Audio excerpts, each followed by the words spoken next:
we're going to learn a quick thing that will help you as you use ASL out in the community with native signers after having learned it in the classroom.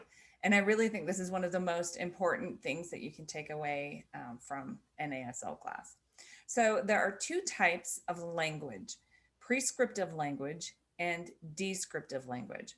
Prescriptive language is the rules about the language, such as you would say, "With whom are you going?" Descriptive language is how the language is actually used in normal real life, such as, "Who are you going with?" We will learn mostly prescriptive language in the ASL classroom since we are studying and learning ASL academically as a language.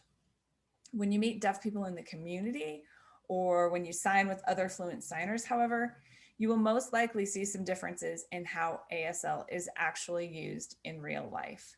This is true for most languages.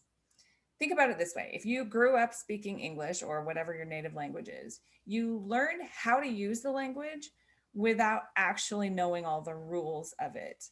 You heard it spoken, you learned to speak it, and that was kind of it. When you went to school, you may have gotten marked down on assignments for subject verb agreement or spelling or grammar, right? Even though you're entirely fluent in English. It's the same with deaf people. Most deaf people have learned ASL without knowing all the rules of it. And even those who know the rules don't follow the rules all the time, just like hearing people. I'm the same way. I have a bachelor's degree in humanities English literature. I know most of the rules of grammar, but I don't always use them. I end sentences with prepositions all the time. So here's an example. We know the words, "Do you want to go?" But when we speak English, we rarely say it that way. We say, "Do you want to go?" We know FOR is pronounced for, but we say fur all the time. This is for you, right? So this tip is just to know that there's a difference between prescriptive language and descriptive language.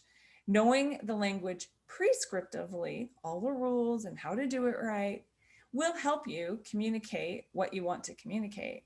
But knowing it descriptively, or how it's actually used by native users, comes from seeing it in the deaf and ASL community.